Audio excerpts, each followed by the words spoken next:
The bar is high. Hell, it's even higher. It's even higher. All right, everyone. Welcome to another episode of the Detroit Sports Podcast. We are at episode number 40 of the Doc and Jock Show. Joining me is my cousin, Adam Strozinski. I am the Doc, John Macaroon. What's up, cuz? I feel like we should be raising a banner right now. We made it through 40 of these things. Just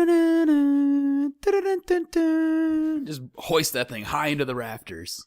I'm good, man. How you been? I've been really good. It's been a good week, a rainy week here in Michigan, but I'm looking forward to this podcast. We had a busy-ass news week because we got a lot to get to in the sports world, man. You ready to rock and roll? Yeah, before we get into that, I think you should maybe tell everybody about your new venture that you're kind of kicking off here. I mean, go ahead and do a little self-promotion here. Might as well pop your collar and, dust off your shoulders a little bit. Well, the Doc is putting his money where his mouth is, and I have a private practice. You can give me a call. Definitely, if you know anybody that needs any mental health services, the Doc is open for business, and you can contact me at 586-899-0686. And it's not only for people who are having trouble. If you have any questions that you think you need answered or you need any consultation, I'm the guy. The Doc is the man. Give me a call. And everyone out there thinks that it's a weakness if you need any kind of mental health service, but really it's not. It can be used as a way to prevent problems, and is used as a way to help you learn about yourself and learn how to solve life's problems. I got 10 years experience after school in doing the mental health field, so I've got a lot of experience, and I help children, adolescents, teens, and adults with all types of emotional and behavioral problems. So looking forward to it. One more time? 586-899-0686, and definitely give me a call, and we'll set something up. Thank you, man. Sounds good, man. Yeah, for sure. I mean, hey, I'm proud of you. You're sitting there, you're branching out on your own, doing your own thing now, so that's good. I'm proud of you. Yeah, you always got to do different things as well as sports. Psychology's been my passion, and I've been helping people in the Metro Detroit area for the last 10 years, so it's been all good. Good deal. Yeah, let's get this show started now. We're going to talk about what? We got Lions, we've got Docs in Session, we've got Stan Van Gundy and the Pistons. We got all kinds of good stuff going on, so you ready to kick this off? Because I know I am. Yes, I'm ready to kick this off, because last week we all look forward to what we call the Lions Super Bowl, the NFL draft. And we wait, and the draft went pretty smooth. The first 9 picks, Jacksonville took Blake Bortles, kind of screwed everyone up because everyone thought Jacksonville would take Johnny Manziel. But they didn't. They took the prototypical quarterback. And then you're waiting for the Lions, and Justin Gilbert is off the board. So we are waiting. Who do we take? And everyone started talking like North Carolina tight end Eric Ebron. And I was like, this can't be happening. This is not going to happen. Eric Ebron, tight end. And then the Lions didn't even wait the full 10 minutes. It was like, boom, 4 minutes left, and they were up there with the card. And then the commissioner said it. We have a special guest to announce the Detroit Lions selection. Please welcome one of the greatest players in NFL history, John Macaroon. What's up, cuz? It is now my pleasure to announce that with the 10th pick in the 2014 NFL Draft, the Detroit Lions select Eric Ebron. No! Oh, my God! Eric Ebron. No! Oh, my God! Eric Ebron. Might as well just come punch me in the dick right now.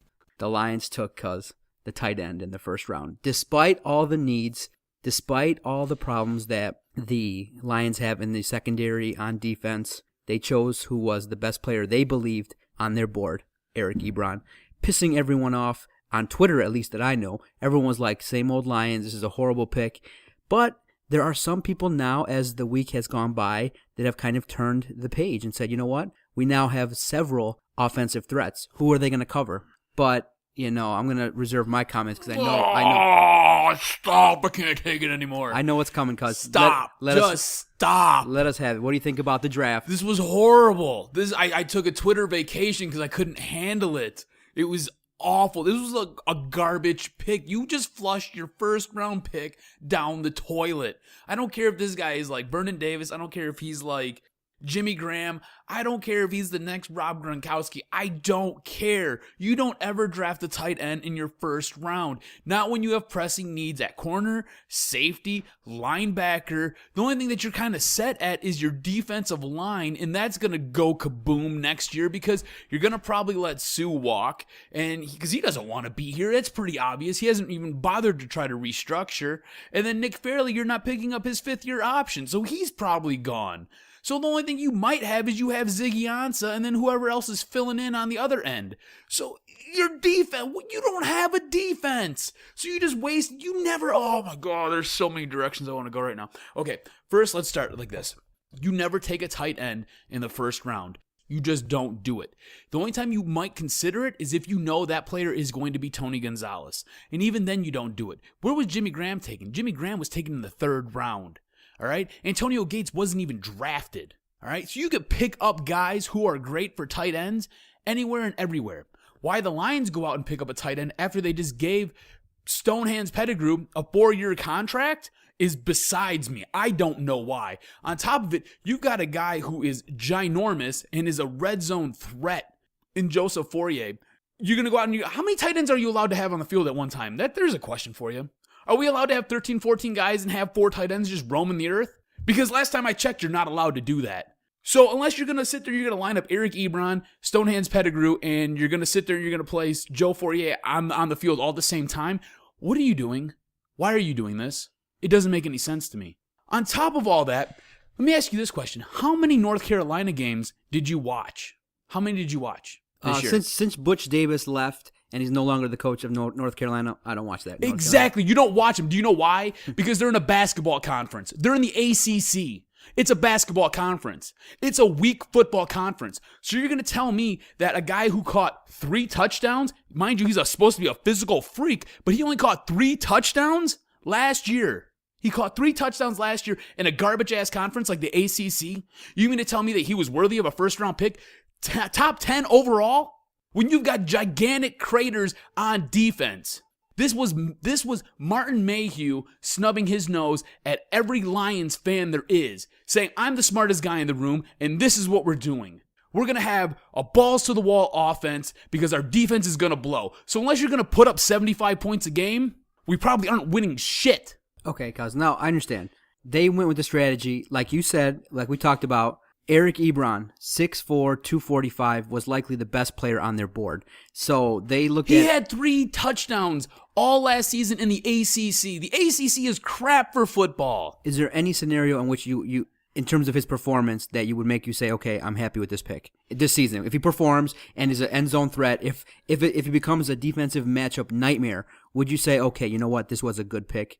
Because you know what, you've seen the division all turned around right away, started drafting corners because they've noticed now that we've built pretty much, if it all holds to fruition, we've built an offense that should be able to perform and get 20 to 25 points minimum per game. Now, cuz I'm going to reserve my judgment for a few minutes, but to present the side of why the Lions picked Eric Ebron. He was the best guy available, in their opinion, on the board. They felt like, you know what, they could get defensive players later in the draft. And then something that came out that they presented as what they believe in, they believe that in a draft, they want to get 3 starters and 3 projects. I totally disagree. That's all they have on defenses projects, though. Exactly. But they grabbed a guy in the 4th round, Larry Webster, who played basketball. And he's supposed to be a defensive end, but he might become another tight end. So you possibly took 2 tight ends in this draft. Okay, not Eric Ebron. Who should they have drafted at 10, knowing who was there after him? I would have traded out. Rumor and everything that came out after the draft was that Green Bay wanted that pick. Green Bay wanted Eric Ebron. So I don't know if that makes me feel a little bit better about that selection, but Green Bay wanted Eric Ebron. I would have dropped back to 21 and picked up a 2nd-round pick, and then I would have sat there and moved and done whatever I had to do from there. Okay, not what if not, they didn't trade. So they're at 10. It's not Ebron. Who do you select? You know, look through 10 through 11 through 15, and who was selected. You know what? I would have took defensive tackle Aaron Donaldson. I would have took Kyle Fuller. I would have took Darquez Dennard. I'd have took any one of those guys. I would even made a case for Calvin Pryor because at least he helps you with a rotational safety that you need because you've got 2 safeties and that's all you have. Right, and they're counting on Chris Houston, they're counting on Darius Slay to progress. So they're counting on the in-house guys to perform better and to improve. And they're taking the attitude that, you know what, corners take a couple years to develop. Why not? We don't want to wait. And so then we'll get back to each pick in a minute. So Shit, then, you could've took Ryan Shazier. they wait to the 4th round to get a corner, and the cornerback they got 5'9.5", cuz Nevin Lawson from Utah State. 5'9.5". A guy who's undersized. That's the guy who we're gonna go up, who's gonna match up against potentially, the wide receivers in our division. You're gonna go up against the Twin Towers in Chicago because that's basically what you have there. It makes no sense. Their draft strategy makes no sense whatsoever. It baffles me and blows my mind. Well, here's the deal. In the third round, I've got like 23 sheets of paper over here. I'm sorry if you just hear all that noise going on. They take a center in the 3rd round when there were cornerbacks out there who graded out higher than Nevin Lawson, this 5'9" corner. You could have went out and you could have got guys who were almost 6 foot playing a corner and plug them in the 3rd. It makes no sense. All they do is load up on offense and they neglect their defense over time and time again. I just don't understand why. Okay, cuz look, 3rd round with a 76 pick, they took 6'5", 317-pound center from Arkansas, potentially to back up and replace He's not Dominic going to get on the Raiola. field for at least another year, though. Exactly. Mel Kiper was underwhelmed with this pick, but they said, the pundits, the writers said that this guy fits a zone blocking scheme, but he has to get bigger. And so the issue with him, according to a lot of the experts, is he's going to have a tough time with pass protection. So when you see that on the board, struggles with pass protection. And you're a pass offense. The light bulb should go off. Ding, ding, maybe we should pass. All you do is you're a pass offense. So why the hell would you take a guy who struggles in pass defense? That's another problem with Ebron. Ebron can't pass block, and he can't run block. So how the hell is he going to make it on the field? How? I mean, that guy's going to go out there for probably 24 snaps a game, and you know what the hell is going to happen. So you can't even disguise what you're going to do on offense. It baffles me. This was a horrible draft. This was an awful draft, and I know everybody's giving it like a B or a C, and the only reason they're doing that is because last year, with under Xander's guidance, they sat there and they were able to pick up guys in the late rounds who were able to sit there and come on and contribute. It makes no sense. This draft it was chucked full of shit. They did a bad job.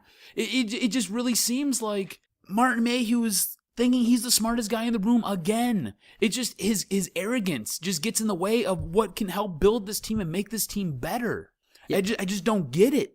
Yeah, and honestly, the things that came out really upset me. When you go into a draft and you're looking to honestly say that we're looking for 3 starters and 3 projects, the Lions can't afford projects. Unfortunately, with this team, if you're in a win-now mode... We're win now. Listen, if your job... Yeah, exactly. If your job is on the line and you're in a win-now situation, then this draft that he came up with doesn't make any sense. Because, obviously you drafted a kicker, you drafted an undersized cornerback, you drafted a wide receiver in the 6th round in TJ Jones. You drafted guys that are potentially not going to be inserted into the starting lineup.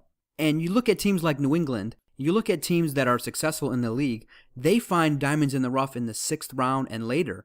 5th, 6th, 7th round gems that start for you. So to have the attitude that you want to take 3 starters and 3 projects, unfortunately, that just doesn't fly here in the D. That just doesn't fly. And no, exactly, my anger and frustration with the Ebron pick, not because I don't think he's going to be talented. I mean, this guy is very athletic. God, 6'4", 245. He's going to present a matchup nightmare. Because, okay, let's say you now have Golden Tate, Megatron, you have Pettigrew, Fourier. You put this guy out there maybe in the slot. How are you going to cover these guys? Someone's going to be open. So... And cuz you got to remember, towards the end of last season, I get that. we had leads late. When you're giving up 100 points on defense, what the hell good is it to have all these guys? You only have one football. How are you going to throw this many guys open with one football? You got to remember, it doesn't make sense. We have now the coordinator from New Orleans, so you're going to see a pro-style offense with less emphasis on the run and more emphasis on screens and passes. So if we can get, obviously, they want to load up for Matthew Stafford. They just keep giving him piece after piece. This guy is going to be the guy that's going to be featured, and he's going to have to perform right away. But the issue is this. This strategy that they took this year in the 2014 draft can be successful if the guys that we do have do develop and Terrell Austin comes in right away and instills a defense that can get pressure. Now, cuz in the 4th round, we took with the 136th pick, defensive end from Bloomsburg, 6'6", 252-pound Larry Webster. Now, he's considered raw, but he can be a backup and give more depth for Ziggy Ansah, for Jason Jones, and for Devin Taylor. So he's another guy that can add depth and something that the Lions are looking for. He was a basketball player. I understand. He was a basketball I understand. player. And he played for Bloomsburg, so what competition has he faced? In the 5th round, you had Karan Reed, defensive tackle out of Princeton, 6'2", 302 pounds. Now the issue, again, with these two draft picks... He comes from another garbage program. Exactly. They haven't played high-level competition. What are you going to say? So to round out, obviously you've got a guy like Ed Stinson from Alabama at DN just sitting there. He could help your D line. I mean, he's from the SEC. That's like the junior football league right there. It's the junior NFL, the SEC. And yet you go and you pick a guy from Princeton, who I'm pretty sure would have been there another round or two. Shit makes no sense. Then you go and you draft a kicker in your 7th round. Really, a kicker? I'm pretty positive that he would have still been there after the very final pick was selected of the draft, and you could have gave him a phone call and been like, hey, we want to sign you. Why don't you come on in?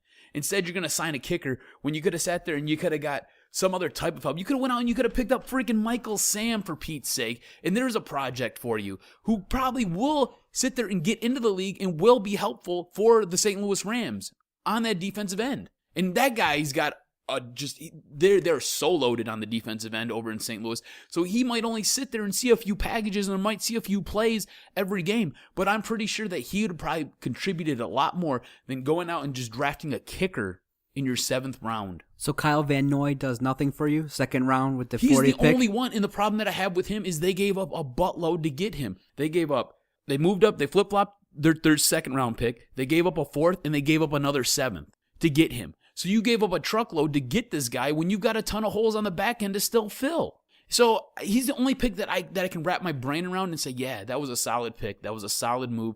And it doesn't necessarily bother me so much what they gave up for him, because I think he will come in and I think he will contribute immediately. But the fact still remains that you gave up a lot. And looking at what everybody else sat there and drafted, he probably would have been there when you were next up to pick. So it almost seems like he was a guy that they reached for. This whole draft is just flawed. And I really feel like the Lions think that they're the smartest team in the room, and they sit there and they hold their nose up in the air when the formula has been given to you. You've seen it time and time again. Your first 3 rounds, basically you draft the best player available. You sit there and you build on your defense.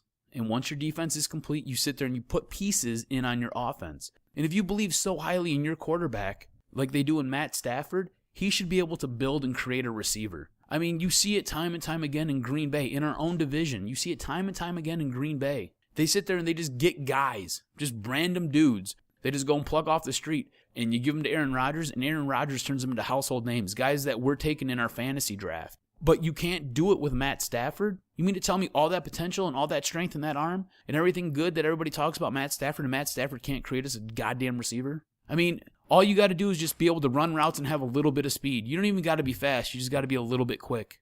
Just get open. And Matt Stafford can't do anything with that. It's just, I'm so fed up with this team. I didn't even bother going onto my Twitter because I didn't want to get sucked into it, because I knew I would have been there for hours just ranting and raving with everybody else. I just took like a hiatus for like 5 days. And then I just kind of like, you sat there and you sent me a message and I responded, and that was it. I just shut it down. Because I could feel my blood pressure rising. This team just does things that just baffles you. I was in the middle of class and I was watching it as it took place and as it unfolded. And I was talking to a couple people in my class and I was like, who do you think they're taking? You know, we all said that we were like, they're either going to trade back or they're going to get Denard. That was what all of us said. And it comes across that it's a tight end. And you said it right. It happened so quickly. It was like they knew that was the guy that they wanted. All that BS and all that talk about Sammy Watkins was just a smokescreen. And they knew that they were going to get Eric Ebron. That was the guy that they wanted. And they sat there and they walked right up to that podium really, really quick. They didn't even bother waiting to see if their trade offers were going to come through or not. Green Bay called them and they said, no, we're good.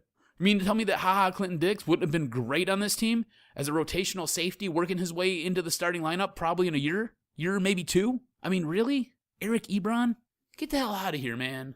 So big underwhelming draft, and so there's no scenario for you to even give this anything lower than an F for you? Here's the thing. You can't judge this draft right now because some of these guys will probably come in, and we've talked about it. There'll probably be 3 starters. It'll be Eric Ebron, it'll be Van Noy, and then it'll be the kicker. So you get 3 starters out of it. I guess that's good. But if you look at where those positions are, it's horrible. It's bad. Another tight end. Now we've got 3.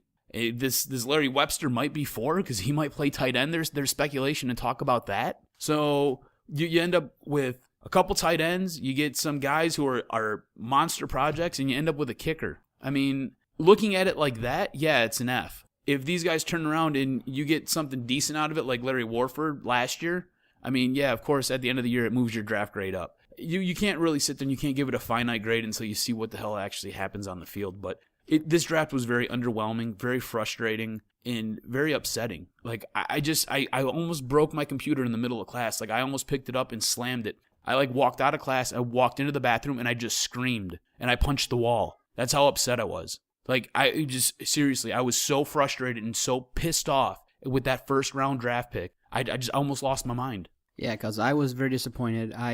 But you know what? As time goes on, as more people kind of have said, listen, the defense was bad in clutch situations. They gave up a lot of big plays, and so with improved defense, with improved coverage, maybe a Van Noy can be a guy that can, do a little bit in the pass coverage, can get to the quarterback on third down blitz packages. Then you have improved your defense. And so with Terrell Austin's 3-4 style, then I think they're trying to come up with a strategy to maximize the strengths that they already have on this team. And with the win now strategy, they weren't going to rely on too many secondary players from this draft. And so now the ball's in the court of the players. You have to produce. Management and the coaching staff, I believe, is going to give a lot of credit to the players that we already have on this roster. And so with that said, it's now time to perform. I mean, Matthew Stafford has all the tools needed, so now we're going to have to evaluate him. The defense is going to have to step up, and with Nick Fairley and Ndamukong Suh,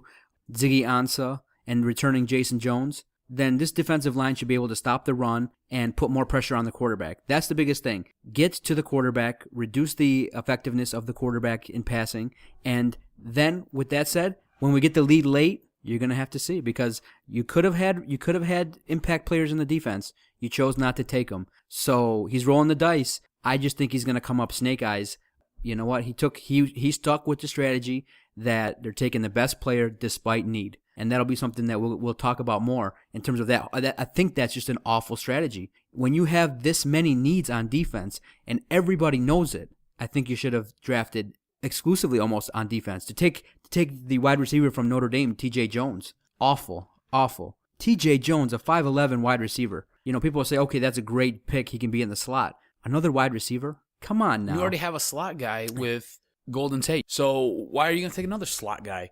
This draft just doesn't make sense. I feel like next year we're going to be sitting here, we're going to have the same show all over again, talking about what they need on defense and whether or not they're going to draft that impact corner, or draft that impact linebacker, or draft that impact safety, or draft that impact defensive lineman. Because next year it's just going to get worse. They don't have anybody there on that D-line. They don't have anybody in that linebacking core except for Van Noy now. They don't really have anything unless Darius Slay does pan out, and they're very high on Darius Slay, and I understand that, and that's probably why they didn't go corner right away, and I understood that, and I was willing to accept that as long as you addressed another need on that defense. But instead they go and they draft linebacker with their first overall pick, or they draft tight end with their first overall pick, and then you sit there and you pick up a linebacker in your second round, and then that third round comes around and you go offense again. And then everybody that you picked up on defense thereafter is a project. It's somebody that you've got to build and you've got to work on. So they don't even have a skill set where they can come in and immediately contribute.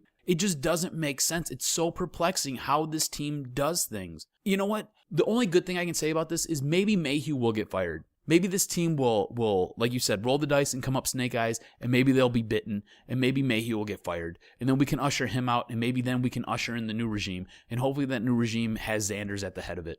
All right, because, obviously we both disappointed. We're not going to do grades. We just want to make sure that these guys are impactful, that this season is not another wasted season with this new regime. Because every single year that goes by and you have Megatron and Matthew Stafford getting 1 year older. They're maybe 1 year closer to injury, and you want to maximize their talent while they're in their prime. And let's just hope this new coaching staff knows what they're doing. Our confidence is low, but we still have hope.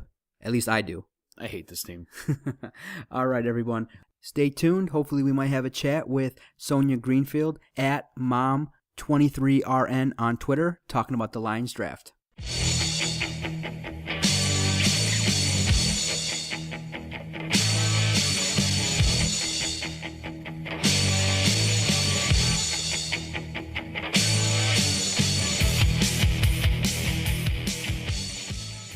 All right, everyone, welcome back to the Detroit Sports Podcast. It is our pleasure to have on the official reporter for NFLfemale.com, Sonja Greenfield. You can follow her at Mom23RN on Twitter. She's got great information, great insights regarding the Lions, and we're going to have a chat regarding the 2014 draft. Sonja, how are you doing tonight? I'm doing great. How about you guys? Oh, we're doing great. We always like talking sports. And tell us a little bit of how you got into writing and how you got with NFLfemale.com. Well, honestly, it was just a random tweet that they sent out after a win a couple of years ago. I think it was when we started off the season 5-0. And they sent out, NFL Female sent out a tweet. And they were like, yeah, way to go, Lions on a 5-0 start. And I was like, yeah, that's awesome. Acknowledging that they sent that. And then they were like, hey, you want to write with us? And I was like, okay, why not? So it was totally like a Kismet type of thing. It was kind of cool. That's awesome. That's awesome to hear. So let's get right into it. What was your reaction to the 2014 draft? Adam and I kind of, in our earlier chats, we kind of were a little disappointed with the draft. We just don't feel like we addressed the needs that we should have had in the secondary and the defense. What's your thoughts regarding the draft and especially the 10th pick? Well, the 10th pick, if there are people out there who were following me on Twitter that night, know that I about had a meltdown. I was super surprised that we took a tight end. I did not see that coming at all. I at least thought we were going to get like Clinton Dix or somebody like that. Darqueze, somebody. But to come out of the blue with a tight end, I was shocked. And, I didn't understand it. And I still don't really, to be quite honest. I mean, I understand that we're trying to kind of open up our offense, and he will create a lot of mismatches on defense for opposing teams. But I don't know. I mean, we've got Fourier for the red zone. We've got Brandon Pettigrew, who we just re-signed for another 4 years. So I really just didn't understand it. But I don't know. I think I'm accepting it a little bit more because I understand the kind of defense or offense that he wants to run. That I always blank out on his name. Our new offensive coordinator wants to run a Lombardi, but kind of how it's similar to what is going to be, or kind of similar to what Saints had going on down there. So I can understand that, but at the same time, our secondary is in need of some help, I think. So I mean, I give it probably like a C at the best for this draft class. I was excited, though, that we did take a center because I'm getting tired of Dominic Raiola, and it's time for some fresh blood. So I was okay with that pick.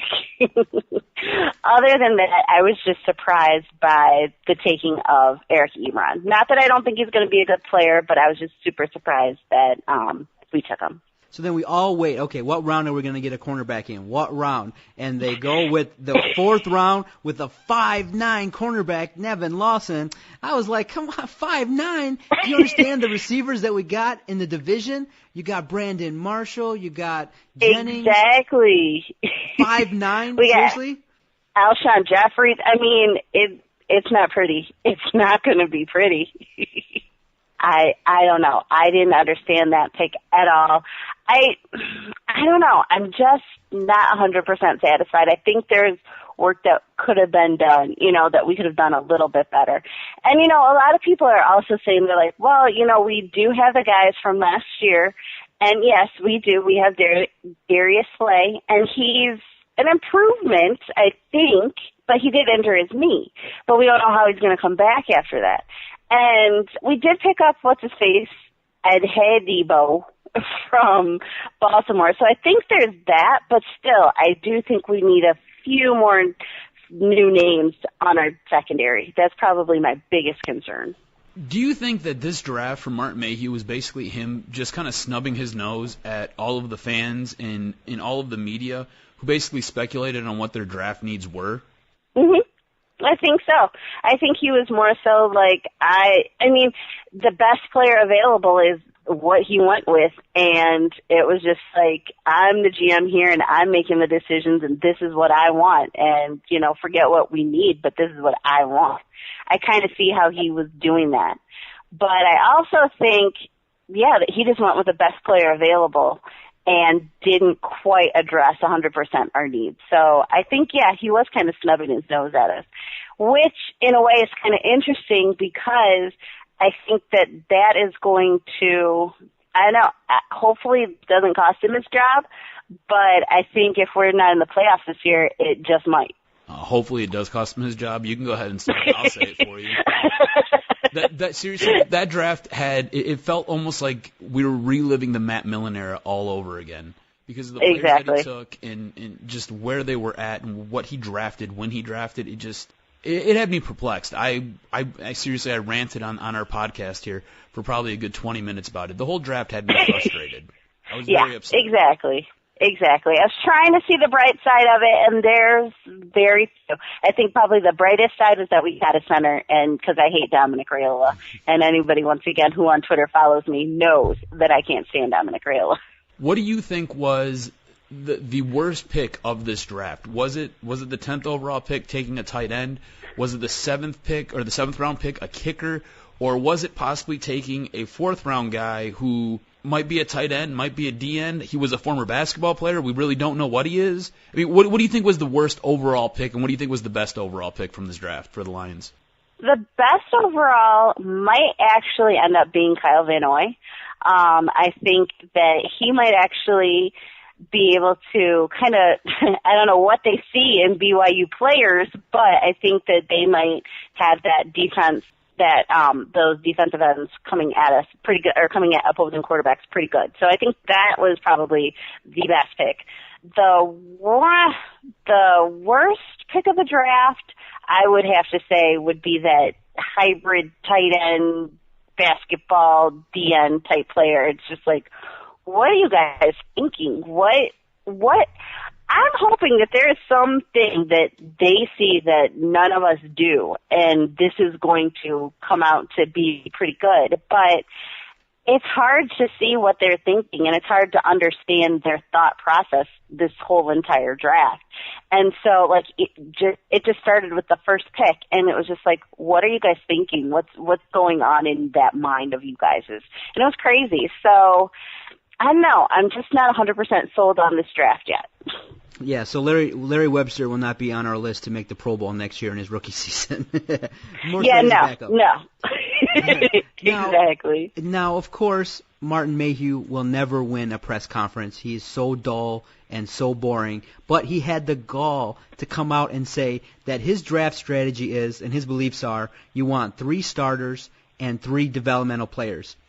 With what history? The Lions don't have a history of developing players from the 5th to 8th round. What is he talking about? How is he going to come out and tell this fan base that 3 players that he drafts he wants to develop? We need starters. We need talented players. So how did you react to that, and what's your take on Martin Mayhew as our esteemed leader and general manager? Well, my take on that is that, once again, like you said, we don't develop players. We really don't. I mean, they come to our team and they just kind of, I think maybe the most recent example is Gabser Cherilus. I mean, he was kind of for us, but then he goes and he gets his money over in Indiana. So maybe they develop them and then send them on their way for them to be slightly decent, but I don't see them developing players that well. And maybe with this new regime, maybe that might start happening more, but given our history, given our track record, I don't think that that's going to happen. And in terms of Martin Mayhew as our esteemed GM, I'm not confident with him. I don't think that he's executing things, or maybe he is, and he's just not as smart as he thinks he is. But I don't think that he really has a great grasp of what's going on. But I don't know. I just don't see him staying around that much longer, and I don't think he's doing very well as a GM right now. What do you guys think? Exactly. Martin Mayhew is so underwhelming and such an individual that just any ties to the old Matt Millen regime just makes Adam and I's skin crawl. And we just don't have confidence that this is the guy that's going to take us to the next step. And so when you say you have a win-now mentality, yet you want to draft 3 developmental players, I mean, winning organizations don't talk like that. And, we have to take advantage of every single pick. And we all know that, picks in the 6th and 7th round don't usually pan out. But sometimes they do, in terms of the greatest 6th-round pick ever, Tom Brady. So, exactly. Exactly. So you are in line with our thinking. So yay! Yeah, on a positive note, let's just try to end this on a positive note. We are likely to have a prolific offense next year. Matthew Stafford should improve slightly. We are going to have a competitive, entertaining product. What are your thoughts regarding the Lions in 2014, in the 2014 season? You think they're going to be 7-9, 8-8, and give us any hope? I think, let's see, if I had the schedule right in front of me, I could be able to kind of run it down a little bit maybe. But I think we'll probably end up being 9-7, possibly missing the playoffs. And if that happens, then bye-bye Martin Mayhew. But that's pretty much where I think we're going to be. I don't think that Stafford is going to completely take that next step or improve things that much. But, yeah, I'm thinking the best, me being optimistic, is 9-7. And me being pessimistic again is like an 8-8, 7-9 type of season. And if that happens, Mayhew's out the door. Sonja, thank you for your time this evening, giving us your great thoughts regarding the Lions. Tell everyone that listens to our podcast where they can find you and get some information on your website and where they can read your great thoughts in writing. Okay. So thanks again for having me, you guys. Everybody can find me on Twitter at mom, M-O-M, the number 2, the number 3, R-N. And you can find me. I'm the official fan reporter for the Detroit Lions for NFL Female on NFLfemale.com. Grading the draft will be my next article coming up pretty soon. Then I also contribute to A Good Sports Hang, agoodsportshang.com. They are also on Twitter at A Good Sports Hang. And there's a whole bunch of great writers on there, too, so you guys got to check them out as well. But thanks again for having me, you guys. I really appreciate it. Got to get you guys on my podcast sometime. We're available anytime. Just message us, and we'll come on for sure. We'll bring the noise, as we do always. Can't wait. Sonja, thanks for your time tonight. We look forward to chatting in the regular season, and you'll come on again, I hope. Yeah, totally. Just let me know when. Sounds good. We look forward to we like having friends of the podcast as knowledgeable as you, and it's always great to talk football with the opposite sex. So thanks again. Have a great night. We'll talk soon. Take it easy. Yep. Bye-bye.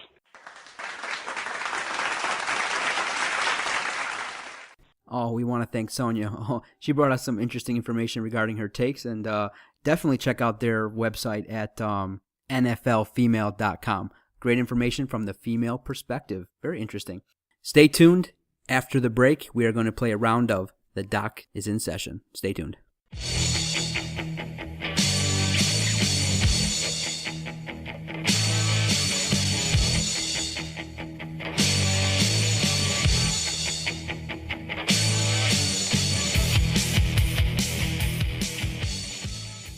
All right, everyone. Welcome back to the Detroit Sports Podcast, the Doc and Jock Show. Thanks, everyone, again, for all your support. Everyone out there that's been visiting our website at www.detroitsportspodcast.com. You can support us in so many different ways, and we appreciate everyone that goes to our website, reads our blogs, and clicks through the banner links and follows us on Twitter at Detroit Podcast. We appreciate all the support, and for those of you who download the podcast regularly, we greatly appreciate it, and thank you for continuing to listen to our great podcast that is dedicated to Detroit sports 24/7. All right, cuz, I'm ready for another round of The Doctors in Session. The king of the couch has been stewing for a week, and I'm looking forward to what you got for me. You ready? I can't wait. All right, let's go. But want to be the man, you got to beat the man. And I'm saying, woo, right here. I'm the man. Woo! All right, buddy. So what are your thoughts about what Donald Sterling in his CNN interview had to say about Magic Johnson, as far as him not being good for the African-American community and the kids of Los Angeles? You know, because I was glued to the TV Monday and Tuesday this week. First of all, Anderson Cooper did a great job, got Donald Sterling to sit down and give answers. I love black people! I love black people! And he was apologetic. He said sorry. He was adamant over and over, I'm not a racist. I love black people! But then he proceeded to open his mouth further, and he basically revealed his ignorance, and he revealed the fact that, you know what, he's way, way old-fashioned, stuck in his ways, and the people that are advising him just are not effective in any capacity at all. Because how are you going to go up against a man that is a pillar of the African-American community? And then you're going to come out and say things that are not even factually accurate. You know, you're going to question what he does with the Dodgers. He's the owner of the Dodgers. You're going to question what he does for the African-American community. I really think he was reserved. You know what he really wanted to say, cuz? He wanted to say, I'm a billionaire, so I can flash my money more than Magic. That's what he wanted to say. He wanted to brag and say, listen, what's Magic really done? I have this much money, and I can donate it. And everyone's talking about, oh, this is horrible. Oh my gosh, this is so racist. And he's talking about Jewish people and what they do. Cuz I'm a simple-minded man, and I tweeted about it. This is just a jealous old man who's very jealous that Magic Johnson might have tapped V. Stiviano, and he wanted to tap it. And so when a man comes out and starts talking stupid like that, you know that potentially a problem with a woman is right in the middle. And so he fell right in. He wanted to tap V. Stiviano, and he knew he couldn't. He maybe didn't know what to say to her, or he didn't know what moves to make. But once he seen that picture, his boys were probably like, yo, look what's going on here. And that probably pissed him off. Dude, you're 80. You've got to have like a lifetime supply of Viagra to try to hit something like that. That's all I'm saying. Like, come on, man. Like, for real. You know? I just don't. He's a mess. He should have just shut his mouth. He needs to shut his mouth. And you know what? He's 81 years old. And you know what? He's just from a time frame that, like I said, I'm a psychologist. So I believe that Magic Johnson should sit with him and try to reform this man. It may not work. And, the leaders in the African-American community should sit with him and try to help him understand the impact of his words and actions on the community and on the sport and on the country as a whole. But it's not happening. Everyone's angry, and LeBron James is coming out and saying, listen, handle the business by opening day next year or we're not playing. And Donald Sterling, if you looked closely, when they asked him, are you willing to go to court? He said, we're not there yet. But he had that look on his face like, yeah, I'm ready. Oh, he's ready to play. I'm ready to play. It's just a rough situation. It shouldn't have came to this. And it's unfortunate that the NBA is dealing with this. And Donald Sterling needed to probably just apologize profusely. Because in his apology, he said, I'm not a racist. I apologize. This is irrelevant. But by continuing to spew the hatred and the jealousy, he just came off looking so much worse. And so his message was lost. It was like the biggest backhanded apology, too. It was perplexing. Let's just leave it at that. Perplexing. All right, moving on. Detroit Tigers, fresh off a sweep of the Baltimore Orioles. There was a little bit of a dust-up earlier in the week. But throughout the month of May, Miguel Cabrera has continued to heat up and shine. He has hit 4 home runs, 18 RBIs, and has a batting average of .340 in this month alone. What are your thoughts of what Cabrera has been able to do the past 3+ years? Oh, yeah. Words cannot express the impact of Miguel Cabrera. Did you see that viral picture of Austin Jackson and give him the eyes? Mm-hmm. The eyes lit up the internet because dude is a freak. And so the Tigers are rolling. They swept the Orioles and were playing just the perfect brand of baseball to go into Boston and to potentially take 2 of 3 from the Red Sox and hopefully maybe get a sweep. But I don't think they will. I think they'll take 2 of 3, if that. I think that Miguel Cabrera, like I said, if you get a chance to watch as many games as you can, take advantage. You're watching a special player, MVP, Hall of Fame type player, and every single chance that you can to watch this player, you need to take advantage because he just does things that no other person can do. And so, yeah, I obviously can sit here and eat crow to even think about tweeting, that Miguel Cabrera slumping isn't a big deal. Dude's a beast. We're lucky to have him. I'm so happy that we're playing great baseball. We are the best team in the major leagues. We have the best record. Because before yesterday's game, when Justin Verlander gave up so many runs, it broke a streak of, I think, at least 16 games where the starters gave up 3 runs or fewer. 16 games. the pitching staff is outstanding. Justin Verlander, Max Scherzer, Porcello. Porcello 6-1. Everyone was a little bit worried when he came out. Good. He's looking good. 6-1, living up to the number 1 pick potential. Making me eat my words here. Yeah, so far so good to start the season, and we're benefiting from playing in a division that's not as great as the others, but we're handling our business. I mean, Baltimore was in first place going into that series, and so Justin Verlander's classic because he goes up there and he brushes back Nelson Cruz, and he says it was a slip. He should just plunked him. I mean, what's the difference? You're up 6-0, and so then by doing that though, by not plunking him, pissed him off. And got him all riled up. He crushed a 3-run home run to bring him back to 6-5. Rajai Davis, a little bit clutch. Obviously he made that horrible mistake, I think, versus Minnesota. His defense is still not that great, but he comes in from time to time with the clutch home run, and he had a clutch home run versus Baltimore that got us to 7-5 and ultimately led us to the victory. But like I said, all eyes on this team point to Miguel Cabrera. As he goes, we go. And the other secondary issues hopefully will work themselves out, a.k.a. the bullpen. And we shall see. It's great to be a Tigers fan, man. Number 1, enjoy it while you can. Most definitely. All right, switching gears, going to go to the ice now. Pittsburgh, underwhelming. Ousted again early in the playoffs. That's not sitting well with that fan base. So if Dan Bylsma becomes available in the next year or so, do you let Mike Babcock go and pick up Bylsma as the next head coach of the Detroit Red Wings? No. Right now, the situation is a little bit complicated in that Mike Babcock is saying he kind of wants to sign a year-to-year deal. Okay, and I know you'll look it up for me. But if the Red Wings decide to go in another direction, the coach of the Griffins is a coach that is becoming highly sought after and talked about in terms of National Hockey League coaches. He is, Ken Holland said, we don't want to really get rid of this guy. And obviously he's led them to, the Calder Cup last year, and they're making a run this season. And so I think that if Mike Babcock decides that he wants to leave, you let him go. I think that a likely scenario could be Pittsburgh or Toronto make a move for this guy.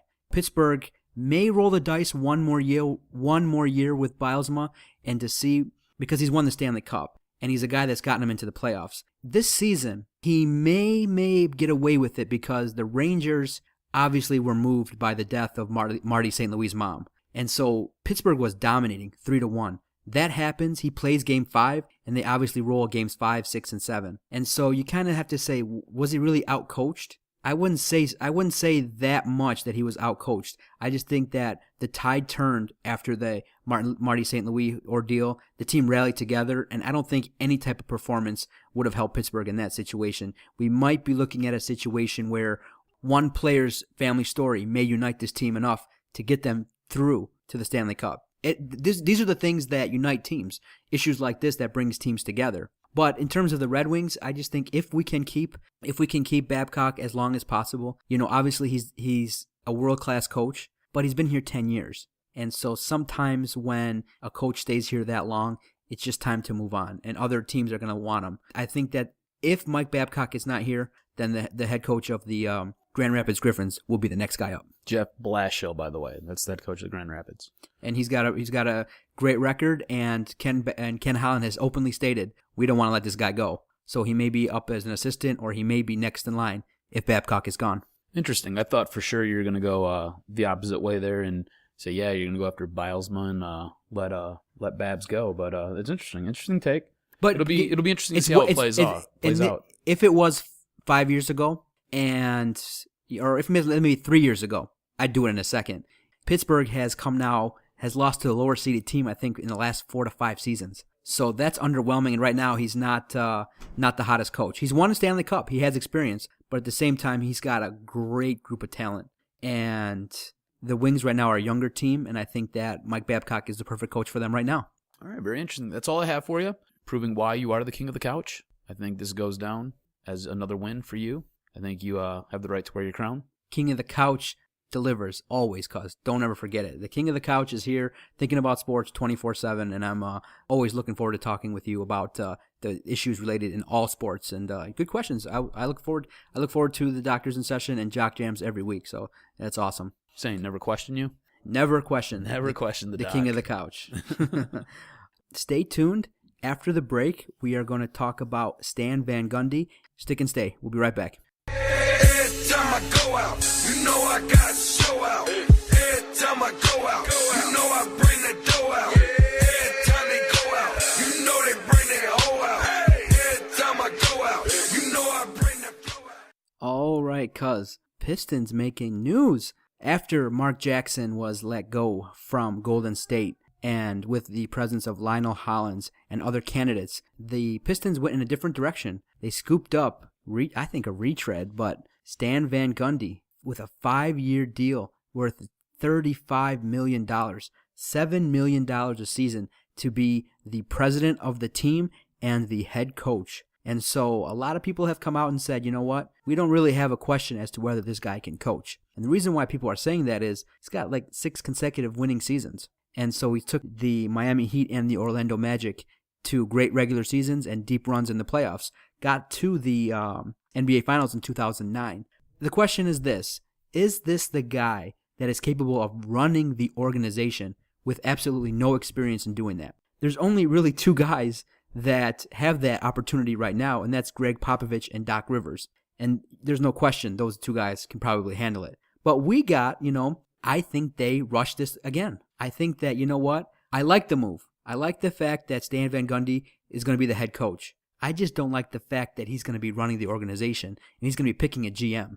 So the head coach and the president is going to be hiring the general manager. It's kind of ass backwards. But does he have the pedigree to warrant that status? $7 million a year salary to coach and be the president. Now, from all accounts, everyone that's come on and kind of given their opinion, this is a cool guy. This is a guy that's raw, honest, and will command the respect. And because I agree, I think he will get the respect of these Pistons. I mean, this was a guy that was willing to call out center Dwight Howard, superstar, and basically got himself fired. He didn't care. He said, listen, I knew that Dwight Howard's trying to go behind my back here and trying to get me fired. And he outed him in the media.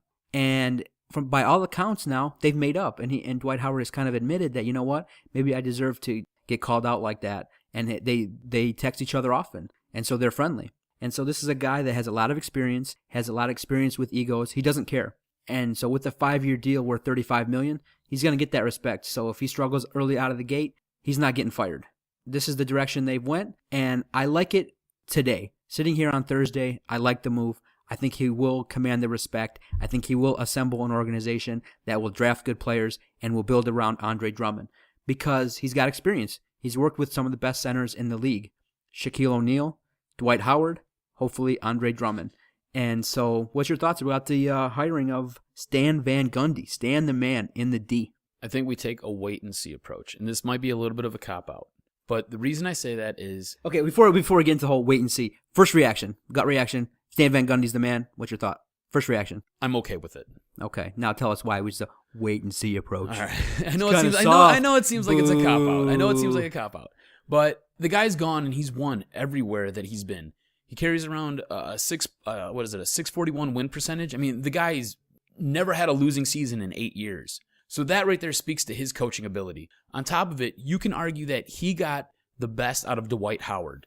And we have a player very similar to Dwight Howard in Andre Drummond. So if he can take Dwight Howard and turn him into basically a superstar, don't you think he might be able to do the same with Andre Drummond? The only issue is, you've seen it with him on the sideline. He is the master of panic. Like, when things don't go good, he loses his temper and he loses his cool. And he loses his mind. So he's got to be able to have Coach Van Gundy have a different mentality than GM Van Gundy. When things aren't going well and things are kind of hitting the fan, GM Van Gundy can't sit there and can't trade away everybody on the team because he's upset with their play and upset with how they're doing things. He's got to sit there and he's got to kind of roll the dice and let it kind of play out. Whereas Coach Van Gundy can go in the locker room, throw shit around, get in people's faces, do whatever he has to do. I'm excited for this because I feel like we actually have a guy who has basketball knowledge doing basketball things. Whereas before it always seemed like they were trying to fit square pegs and round holes, and Joe Dumars had basically kind of wore out his welcome. And I always liked Joe Dumars, but Joe Dumars got a pass around here because he was Joe Dumars. And he did everything he did with the bad boys. And he was here for so long. He was that last piece that stuck around and hung out. So Joe D kind of got a pass. And the moves that he would make, he would just bring in these coaches. And you're like, where's this guy coached? Oh, he was coaching Orchard Lake St. Mary's girls basketball team. And he fits great now. Like, no, it doesn't work that way. What are you doing? Like, you need to coach these men, and sometimes these men act like little boys, and you got to get in their face, and you got to tell them what's going on. So I like it from the perspective that we have a basketball mind doing basketball things. And I like the fact that Stan Van Gundy has never had a losing season. What I don't like is that sometimes Stan Van Gundy loses his mind on the sidelines, and I hope that doesn't transpire inside the front office. But initially, I'm okay with it. I'm good with it. I think this has the opportunity to be very good for this team moving forward, because I think now we can start to rebuild. Everybody had talked about the last 4 seasons kind of being rebuild mode. It always kind of stalled and stuttered coming out of the blocks. I think now with Stan Van Gundy in there, if he can facilitate a few trades, work some things, go into this draft and get the pieces that they need, I think this team has a chance to kind of build for the future. And I think building around Andre Drummond, making him a superstar. Everybody has talked about how he's going to be a superstar.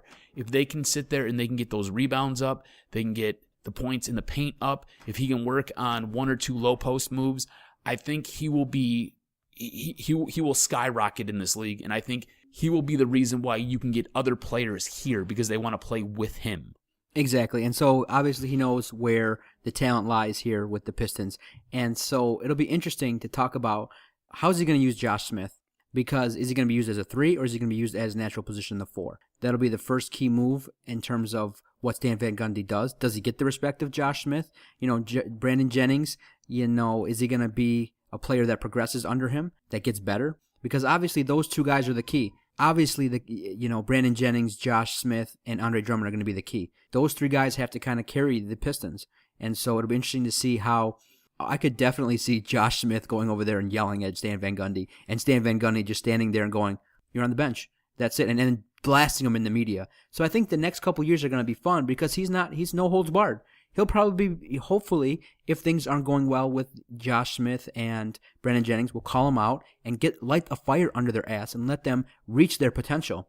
And so you always have to keep in mind, he is the brother of Jeff Van Gundy, years of experience broadcasting and being a head coach.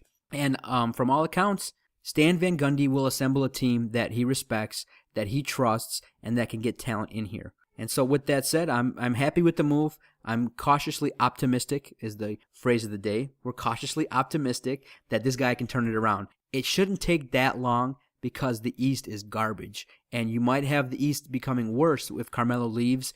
The Knicks and Atlanta, Charlotte, they got into the playoffs with horrific records. So it's not that hard for us to get into the playoffs next year, get these guys experience. If Stan Van Gundy can motivate these guys, teach them the fundamentals, build around Andre Drummond, then it's all good. On top of it, you've got a head coach and a now GM who looks like he could do adult films as Ron Jeremy's stunt double. So He's not going to be GM. I think that goes a long way. Give the man his due. He's the team president, director of basketball operations. He's going to hire his boy, likely he's Otis GM. Smith. He's going to be GM. He's going to hire Otis Smith because Otis Smith hired him in Orlando. So he's going to bring him in to be his, yes man. Whatever, dude. As long as we got basketball guys doing basketball things, and I don't care if this guy looks like he does pornos for a living. It's cool with me. As long as we get a winning basketball team, I'm good with it. I love the fact that he looks like a porn star. I think it's great. He looks like the fattest, sloppiest, grossest looking porn star ever. Ron Jeremy, your boy. His press conferences should be very entertaining the next couple years. They should have Bow Chicka Bow Wow playing at all times whenever he's up there talking. Oh, man. So things are looking good for the Pistons. I mean, I think they rushed it. I think they could have maybe did their due diligence, maybe see who gets fired after this postseason, because you never know. Vogel might be gone. Yeah, Thibodeau might be out. Thibodeau might be gone. You might have maybe... Steve Kerr, it just came across. He took the Golden State job, so he's not going to the Knicks. Steve Kerr, Golden State, and that's a family move. His family's out there from the West Coast. Most definitely. The Pistons, like I said, have a promising young group of talent that with the right coach and with the right support in terms of free agency and who we get in the draft, obviously the first piece of news is where are we going to pick in the draft? Because if the pick is in the first 8, we get to keep it. If it's outside the top 8, we don't get to keep it. And so that'll be bad news if we get like the 9th pick. And that goes right away then to Charlotte because of the freaking Ben Gordon trade. Let's just hope that the ping pong balls fall our way. And listen, Goris, you're a billionaire. Silver might be a guy that might take a kickback. You never know. Show me the money. with the number 1 pick, slip them a couple hundreds. What the hell? Maybe get some more ping pong balls in there. Get us the number 1 pick. Donald Sterling was, or not Donald Sterling, David Stern. David Stern was taking money. I mean, allegedly. Shit. Oh, dude, you know it. How in the world did the Knicks? David Stern was, because there's no way in that Chris Paul deal that would ever have happened if there was no way that New Orleans wasn't going to get that first round pick. There was no way. So that guy was the master of puppets, just orchestrating everything to go his way, the way he wanted it to go. Listen, the owners are going to have to meet sometime to make an important vote, some kind of important vote regarding one of their colleagues. So while you're at that meeting, do what you got to do. Get us the number 1 pick so that we can rebuild here in Detroit. Because obviously the one thing that we've been missing these last 10 years, a quote-unquote superstar. Let's kick this idea that we want to build all these role players and work hard. We've already gone to work. We've already had the bad boys. Get us a superstar. Hell, I'd even say get us Carmelo. Get us Carmelo Anthony. Maybe He we'll should talk have been about here that. before anyways. Get us yeah, exactly. We want Darko. So, interesting move. We'll wait and see. Cautiously optimistic. We want to thank the guests that came on this podcast that brought great knowledge regarding the draft. And 40 deep. 40 deep. We're 4-0 inside ya. 40 deep. 40 podcasts deep. Thank you for all the support, everyone out there. Thank you for downloading this podcast. You can find us on iTunes. You can find us on Twitter at Detroit Podcast. Like us on Facebook. Definitely, I think we're the most interactive Twitter page. So if you want to message us, leave us feedback at Detroit Podcast on Twitter. We appreciate all the support. So thank you to Sonja Greenfield. We've had a great podcast, and we hope to continue to deliver excellent content here at the Detroit Sports Podcast. For the Jock, Adam Strozinski, I am the Doc, John Macaroon. Thank you for downloading this podcast. We'll see you guys later. Go Tigers. But to be the man, you gotta beat the man, and I'm saying, woo, right here. I'm the man. Woo! Well, the first thing you gotta realize, brother, is this right here is the future of wrestling. You can call this the Detroit Sports Podcast. That's why these 2 guys here, Doc and Jock, these are the men I want as my friends. They're the new blood. So the way it is now, brother, with Hulk Hogan and Doc and Jock, me and the new blood by my side, what you gonna do when Doc and Jock runs wild on you? What you gonna do?